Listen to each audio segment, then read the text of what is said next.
My name is Shayna Glenzer, and I am Chief Marketing Officer here at Crowdskout. We are looking forward to spending the next 30 minutes or so with you to talk about why traditional field tactics still work.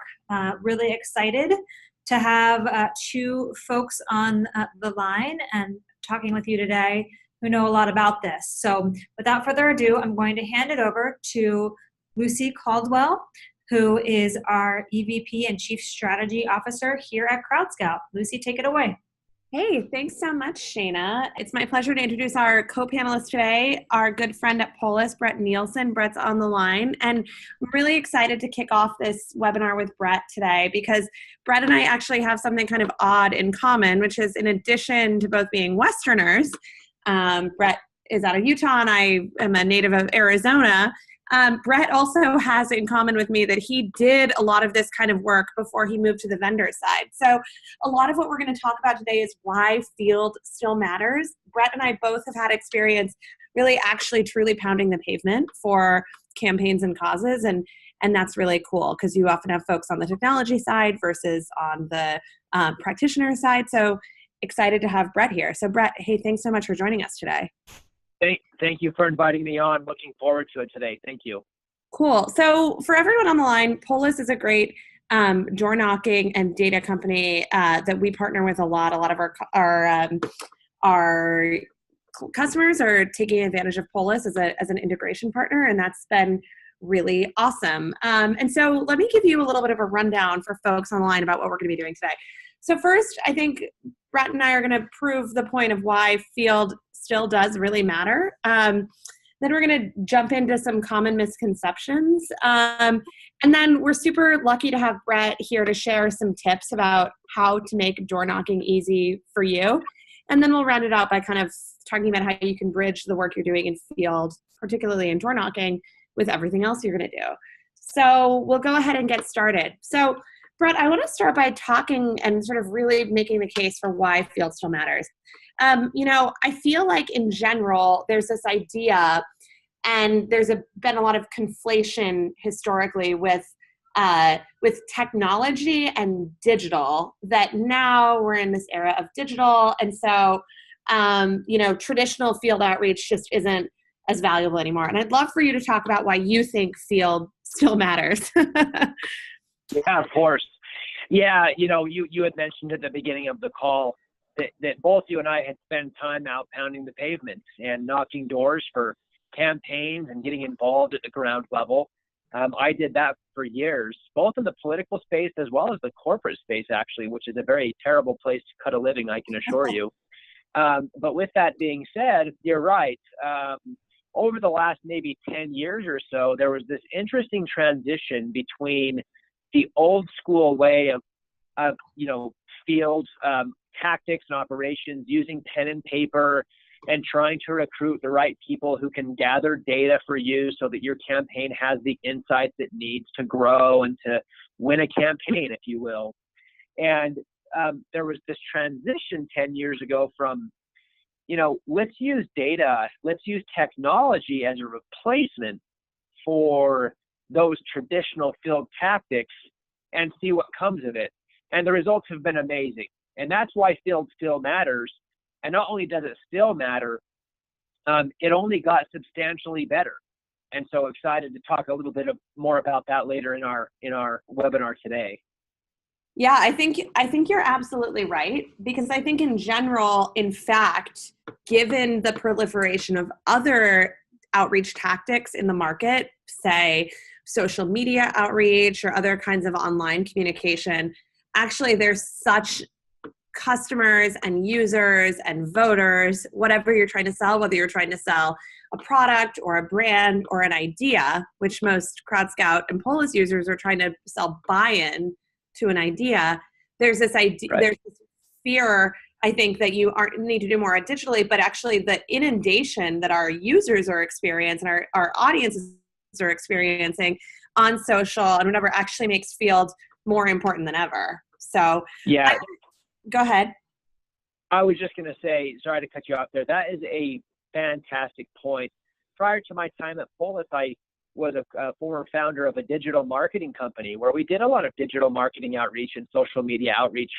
And although I'm not going to argue that those outreach methods aren't effective in their own right, if those who are with us today can put themselves in the shoes of somebody who got an online poll or an email saying, hey, contribute here or click here for more info, click-through rates and engagement are very low, and the data that's being collected is very unreliable. Whereas if you're talking to someone face-to-face and you ask them a question, the odds that that data is going to be relevant, consistent, and a better representation of how a constituency might feel is almost, I mean, it's not almost, but is completely scientifically proven to be the most valuable and accurate data out there. Yeah, for sure. That's a great entree into a couple of the misconceptions that I think both of our organizations encounter about Field. So one of them is that it's just really impossible to execute Field like canvassing because it's so hard to stay organized. And Brett, tell us the reality of that.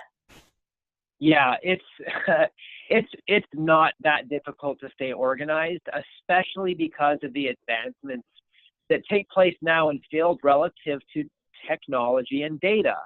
So using our technology, for example, it's a very simple application download to any phone or any tablet. And there's a lot of different groups out there like Polis who do the same thing. But you take something like that, which is simply click 3 buttons, and now you've ended a survey. You've now collected valuable data. That data is not going anywhere. It's going to stay with you. And now you're moving on to the next house. Being able to use that data and that technology to implement a ground campaign that is much more effective, much more robust in terms of how much data can be collected and how quickly it can be collected, it's never been better. And so, the only thing, and this is some advice I think for maybe some folks who are on our call here today, on our webinar here today, is the difference that I have seen personally between campaigns that effectively use data and technology to grow a campaign and to collect data and to move forward in a sophisticated way is just making sure that you have the right leadership on staff. And that doesn't have to be paid leadership. These can be folks who have a lot of history in doing ground game. As long as you have someone who can just simply organize the volunteers, implementing data and technology is a whiz. Absolutely something that most groups find no issues with. That's really interesting. That idea that you just need a taskmaster, whether on the paid side or on the volunteer side. Another sort of misconception we hear a lot that I know you can certainly dispute is this idea that it's just, and I certainly probably made my feelings clear on this a little bit earlier, but that just reach people digitally. And that's just like the best way to segment your audience. Facebook can tell you who these people are. They can do a lookalike model, which is no doubt really valuable, but tell us why that's not the end of the story. Yeah, that's a really interesting point. Again, bringing back my history here as a former digital marketer, it's true that Facebook and other groups can say, hey, here's some lookalike modeling. Go after these folks. They look like your ideal demographic or constituency. Well, in the world of face-to-face marketing or door-to-door campaigning, that same concept has been created and replicated. Nowadays, for example, you could come to Polis and say, hey, Polis, I'm looking to reach some voters in Austin, Texas. But really what we're doing this week is we are knocking doors on senior citizens. We want to know what senior citizens think about our advocacy campaign or about our candidate. And Polis, in this case, we can take, data that we have that says, oh, here are all of the people in the Austin area that are over the age of 65. Here's where they live and here's who they are and some of their political preferences. And just the same way that digital campaigns have done it for a couple of years, door-to-door campaigning and marketing is done in the exact same way. But this time, that you're getting valuable data. You're not just getting data that someone's filling out an email form and moving along. Yeah, and I mean, I think probably more even even to add on to that, not to pile on, but when you're over reliant on social ad platforms, you might not even own that data, but the data that you're collecting when you're at someone's door, that is, no ifs, ands, or buts about it, your data set. So that's right. That's right. So I'd love to get into some tips and tricks that Brett and the folks at Polis shared with us as we were thinking about why field still matters. So I'm really going to turn it over to you, Brett, but I'd like to help you, empower you to kind of share some of these tips with folks calling in today. So why don't you go ahead and take it away by chatting about our first tip? Yes. So starting with number one here, understanding ahead of time who your target constituency is. This comes back a little bit to what I just said about making sure that you know precisely who it is that you want to talk to. Know who your candidate is. Know what issues that candidate or that advocacy program is going to be addressing. And then make sure that you're spending time going after the right people. Again, gone are the days of dropping somebody off in a neighborhood and saying, you see this street? Knock every household on both sides and come back and tell me how it goes. In this case, with the data and technology that we have nowadays, you can segment your constituency and make sure that you are addressing the right people. And then, of course, avoiding the folks that perhaps you don't have any interest in talking to at that point in time. That also allows your volunteers to know that they have the confidence that they're going out and they're talking with people who are likely going to resonate and respond positively to the questions that they're asking. That's a big deal. You get a lot of volunteer churn because folks aren't comfortable in many cases knocking doors, but guess what? Now we have data that can show them these are folks who are going to resonate well. And if they don't, that's fine too. You still are able to collect data for the campaign that can be useful. Super, super interesting. Super interesting. I love that idea of the feedback loop for folks who are spending their hard-earned time and resources to help your cause, seeing the value in what they're doing. So take us on to tip number 2. Yeah, using the data you're collecting to the benefit of the campaign. This is unfortunately one of the areas I think that campaigns fall short on all too often. Because, when you're spending so much time and resource putting together a canvassing team, getting leadership out there and managing this and organizing it in the proper way, why not make sure that the data that you're collecting is being digested by the campaign afterwards and then being remarketed? An example that you see here on bullet point number 1, a very simple one, but I think illustrates the point. If you're out and you're trying to find people who are willing to put yard signs in their yard for your candidate, historically, you might take note with your pen and paper that, hey, 123 Main Street is interested, but what's the guarantee that that information is actually going to make it back to the people who can make that happen and can then deliver that sign back to 123 Main Street? Well, if you're knocking doors and asking people, hey, will you volunteer for our campaign? And they note that I'd be happy for you to put a sign in our yard, that data is now collected in the technology.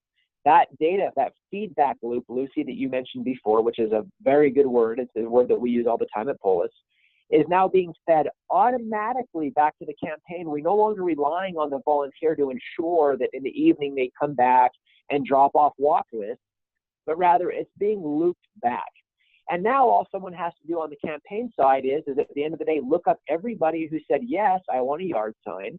Now they know who the addresses are or where the addresses are. They know who the people are. And then the next day you can throw some signs in the back of your pickup truck and go out and deliver those. So one small example of how that data feedback loop is so important for you to make sure that your campaign is looping back and retargeting in the way that's going to be effective to ensuring that your message is heard.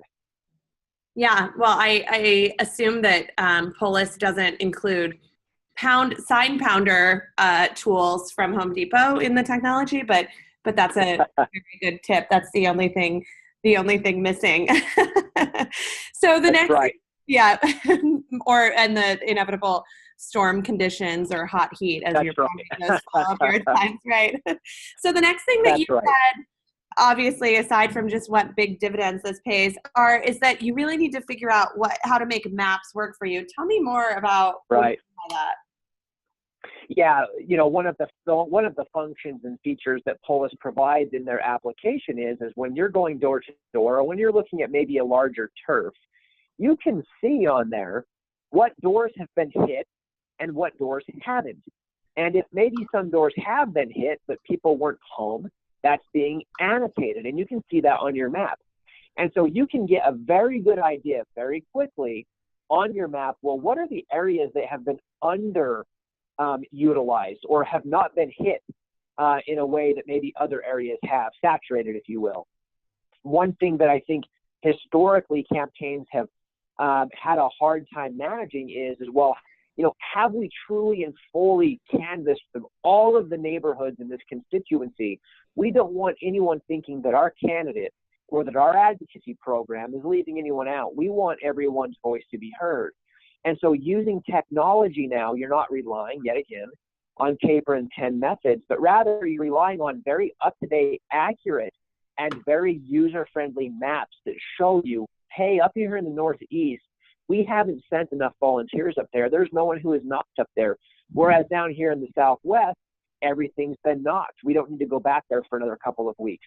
So as a result of that, you're leaving no rock left unturned, and making sure that everybody in that constituency has a fair shake at providing their feedback for your campaign.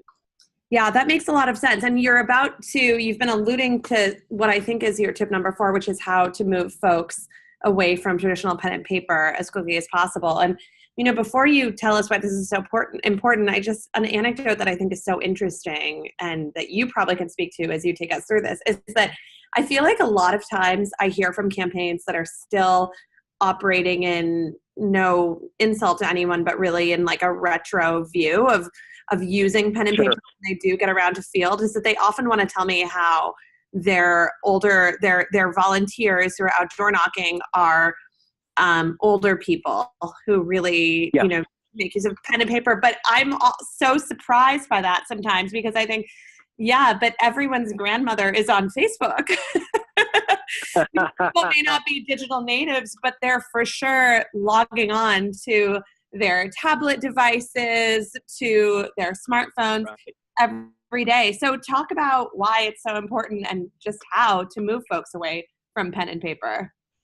You bring up a really great point. I think sometimes there's this assumption, because of how things have been done historically, that, hey, pen and paper is just simply the way to go.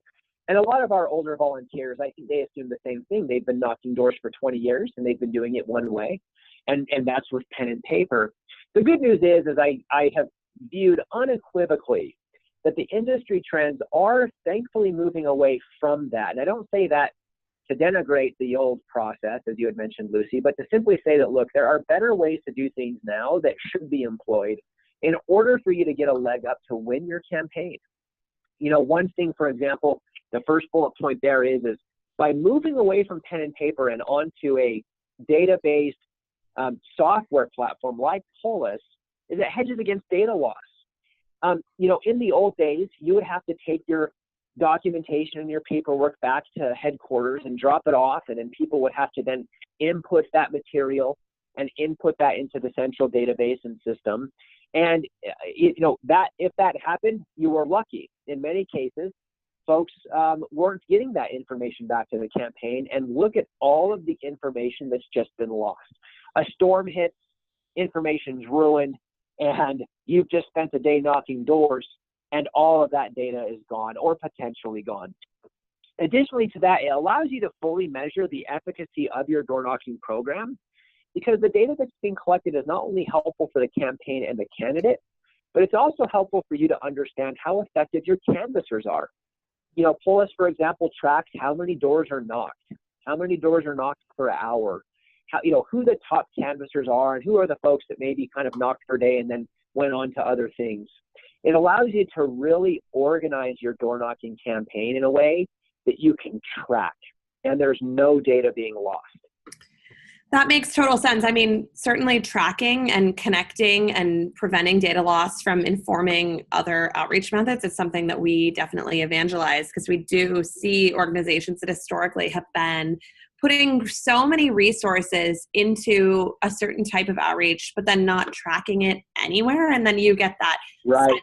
problem of, okay, well, then your door knocking is not informing anything you're doing on digital or vice versa. And it actually lends itself to a very impersonal experience and actually a very inauthentic experience from your organization's brand to the folks that you want to touch somewhere else, because they feel like they've already had an interaction with you. So breaking down those silos and really, as you say, hedging against data loss is so important.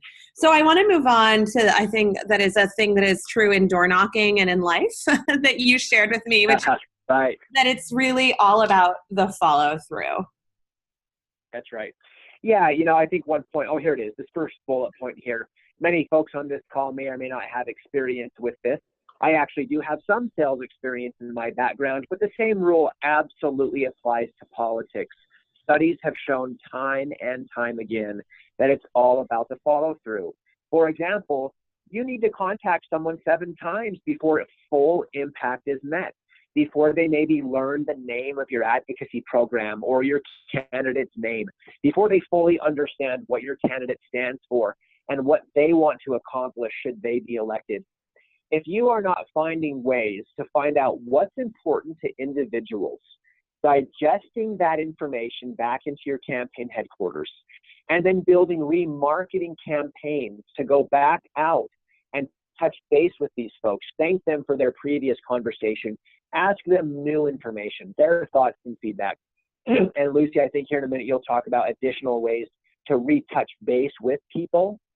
But really at the end of the day, what's the point of collecting data and asking survey questions and asking people what they think about certain elements or items that are important to that region or that constituency or to your candidate? What's the point of asking that information if you're not going to bring that back, reformulate it into a remarketing process, and then send your canvassers back out to collect more data and let people know that, hey, our candidate has heard what you've said and they plan on doing X, Y, Z to make sure that your concerns are met. And so doing the best that you can. And again, this is not a difficult process, guys. I just want to make sure that that's clear, that making sure that you're simply following up is not a difficult process. All you have to do is have some very basic organizational rules and organizing rules in place, and you'll be successful. And then using things like direct mail calls, digital added canvassing, and Lucy will speak to that here in a minute as well. Those are some additional tack-on processes that can help you meet that, 7-time threshold before full impact is met. Yeah, for sure. Brett, thanks so much for those tips. I mean, I think that really what you're getting at is a snapshot of one really great form of outreach that can help round out your broader outreach strategy. So, for instance, on our last webinar, for folks who were a part of that, for instance, we talked a lot about the power of phone banking. And a thing that we haven't really touched on throughout this, but that is another great benefit of outreach forms like canvassing and phone banking, is that they're actually a really great way to reach folks affordably, right? Especially if you have a large volunteer groundswell. But, phone banking is an example of an excellent outreach form, especially if your team is dispersed, because I think Brett has definitely proven the point over the course of the last 25 minutes that one-to-one interactions just are, bar none, the best way to develop an authentic relationship with your audience and make them want to support you, whether it's at the ballot box, on an initiative, whatever it may be, and brand awareness generally.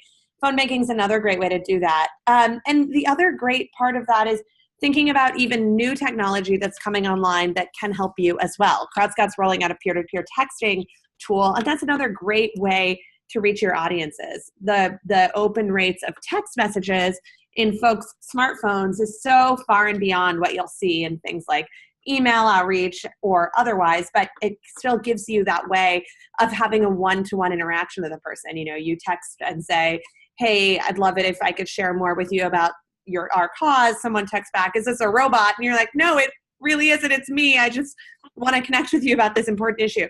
So even thinking about all the new promising technology that's coming out that helps go back to that way of promising field outreach. So we'll be talking more about texting later this fall. But, really all of these outreach forums have one thing in common, and it's really that emphasis on one-to-one relationships with your audience. So, I'd love to chat, Brett, before we close out here about how you can take field even further. One thing in my mind is that all of these outreach forums are really valuable if the results of your drive are informing your other efforts. So for instance, among our customers who use Polis, we see that they're taking the data that streams from Polis automatically into Crowdskout to really plan next steps. So, they may have a team that's doing online advertisement and they're building audiences based on the results of their other colleagues' Polis outreach forums, right? So being able to see, okay, well, this person who didn't answer at my door or, whatever, when we knocked is like, I'm going to find them online and I'm going to ask them to take a short quiz or find other ways to engage with them. So really being able to have that integrated approach, I think is super important.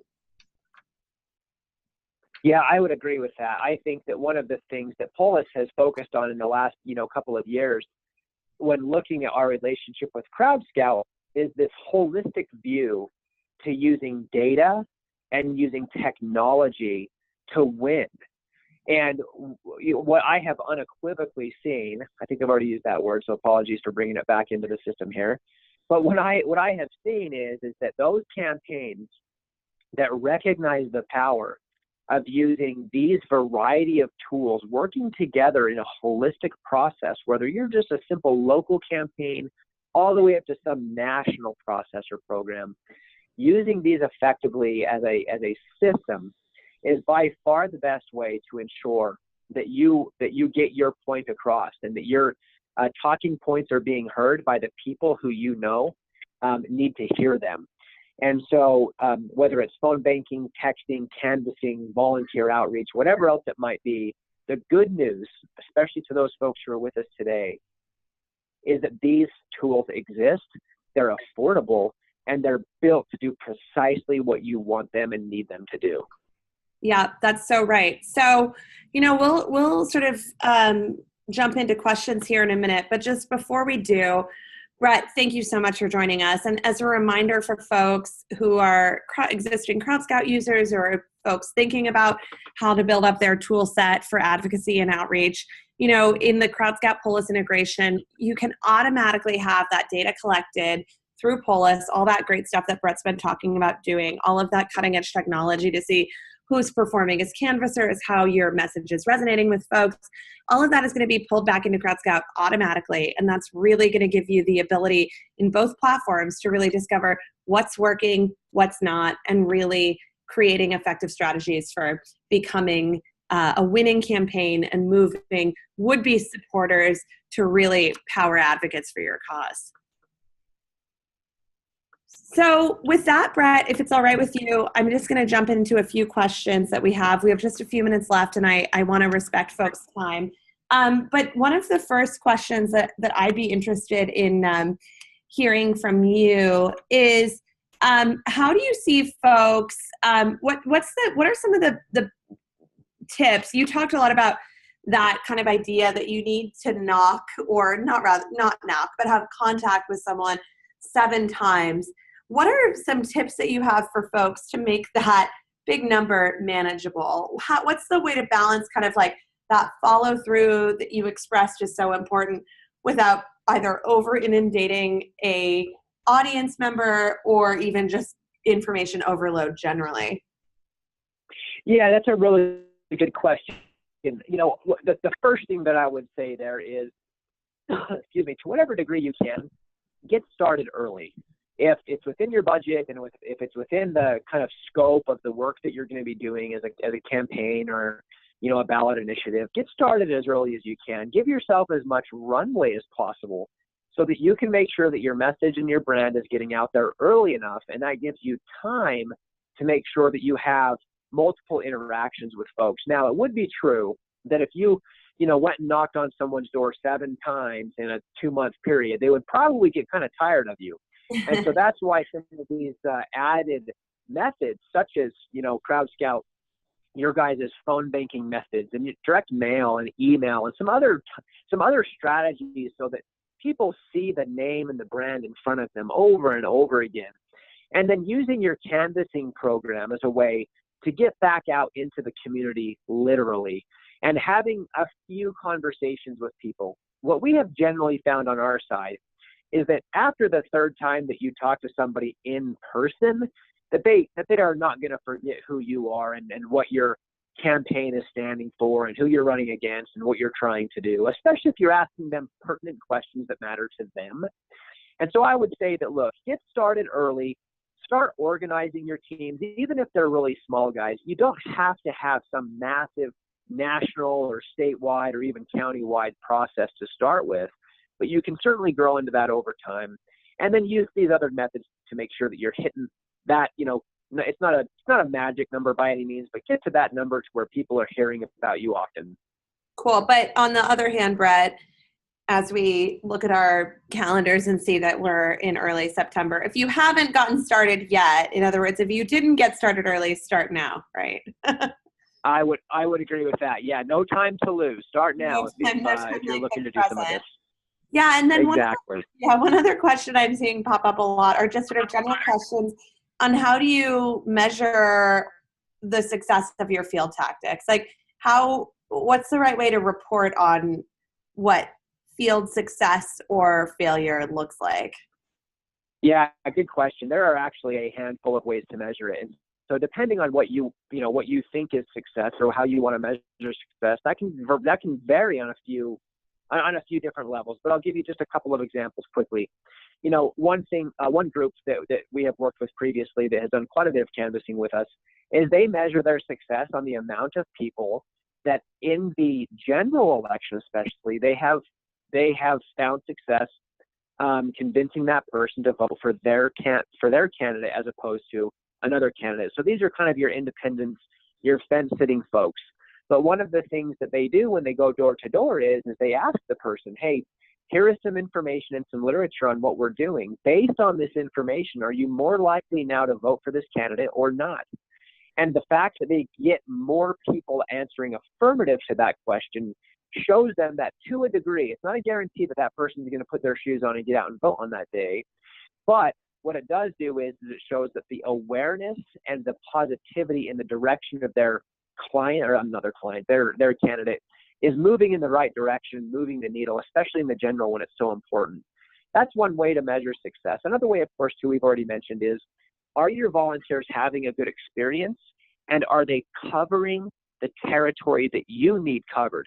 A lot of times, Lucy, we'll have people come to us and say, look, we have about 500,000 people that we know we need to talk to in order for us to get our point across.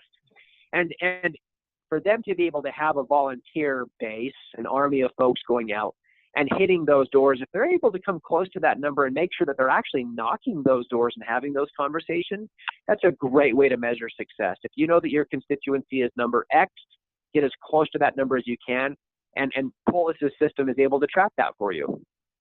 That's very interesting. I want to respect folks' time. I know we're bumping up against the end of today's webinar, but the last question that I see is, do you have any tips for bridging the gap between traditional field tactics and everything else you're doing? How do you see, for instance, folks using the results of what they're doing in Polis to inform what they're doing online or on ads or in other digital outreach or otherwise? What kind of data points are they collecting? How are they engaging to create that kind of like full, holistic view of folks online and offline? Great question. Wow. Very, very good question. Probably coming from somebody who is quite versed in the field of digital marketing. If someone masters that question A to Z, they are going to be successful. I am convinced. I've seen it time and time again. Look, when you're at the doors, you can collect any information you want. Your survey is yours. When you visit Polis and you go inside your account, it's going to say to you, well, what questions do you want to ask? And one of the things that we typically recommend to people that you ask is, can I get your email address? If you can get an email address, that email address will convert to your digital strategy in a way that's just, it's necessary for you Facebookers and social mediaites and emailers out there. You know that a singular email address is going to create a vast opportunity for you to promote your brand online.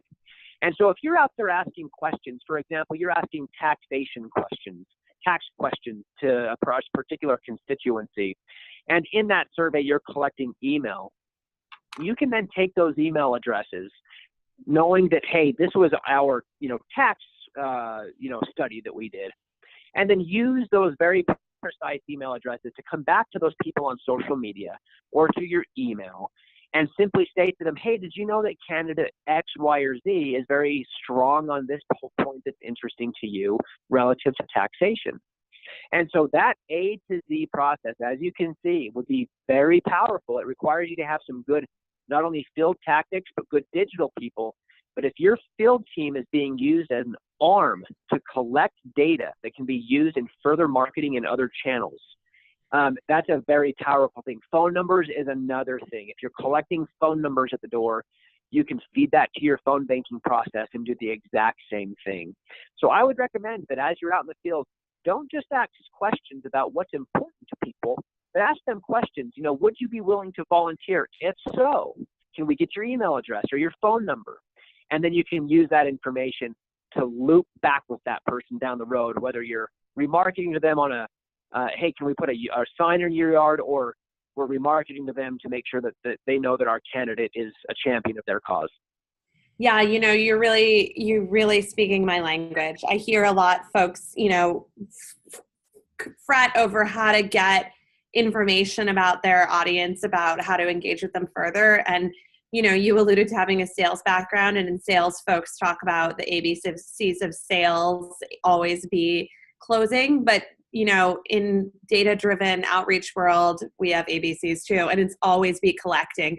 The best way to keep a relationship going with an audience is to ask them how they feel. Ask them if you can outreach to them. It's, muster up your teenage confidence and really build up that one-to-one relationship. Well, Brett, I really appreciate you taking the time, and thank you especially to everyone who dialed in today.